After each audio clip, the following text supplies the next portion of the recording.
Diversi pengalihan penyelesaian perkara anak dari proses peradilan pidana ke proses di luar peradilan pidana. Ini pasti kita paham semua. Apa maksudnya dari diversi?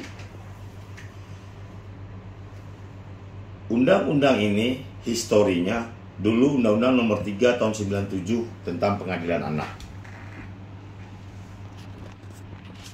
Melihat situasi, keadaan, sepertinya undang-undang ini nggak bisa lagi Nomor 3 Tahun 97 ini diterapkan. Banyak kekurangan-kekurangan dengan perkembangan zaman saat ini. Akhirnya muncullah Undang-Undang Nomor 11 Tahun 2012, Pak. Bapak-bapak, ibu-ibu.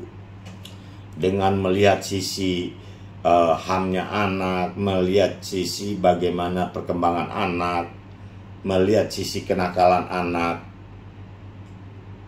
melihat sisi pertanggungjawaban oleh si anak.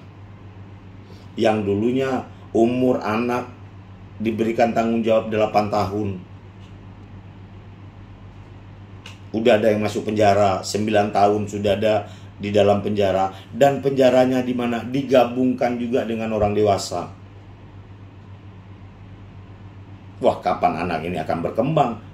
Kapan mental anak ini akan balik dengan sempurna? Ketika digabungkan dengan orang dewasa. Sisi-sisi itu dilihatlah oleh pembuat undang-undang. Ini nggak bisa lagi nih. Muncullah Undang-Undang Nomor 11 Tahun 2012. Ketika undang-undang itu muncul, wah luar biasa. Jauh perubahan. Pertanggungjawaban anak. Umur anak tersebut udah berubah. 12 tahun ke atas.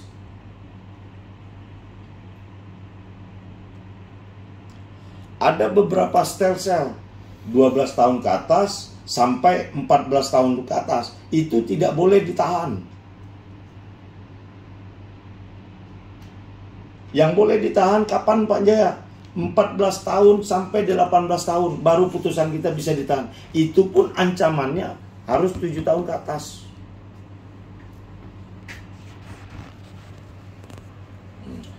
Kita kembali lagi di diversi.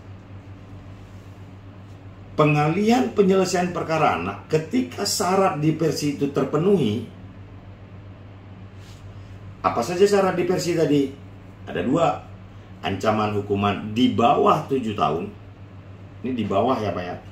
Berarti belum mencapai ke angka 7 tahun. Saya gambarkan tadi, kalau pasal 363 diterapkan oleh penyidik,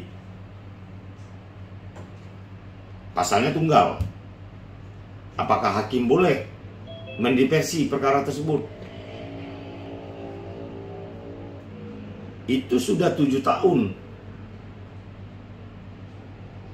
Di bawah 7 tahun, berarti belum mencapai ke angka 7 tahun. Terus bagaimana Pak? Ternyata ancamannya di atas 7 tahun. Jadi syarat diversi harus terpenuhi dua-duanya. Ancamannya di bawah 7 tahun, dia bukan merupakan pengulangan tindak pidana. Dua-dua kumulatif itu Pak harus terpenuhi baru dia bisa didiversi. Ketika laporan itu masuk ke penyidik, penyidik meminta PK Bapas untuk mempersiapkan litmasnya dalam waktu 3 hari.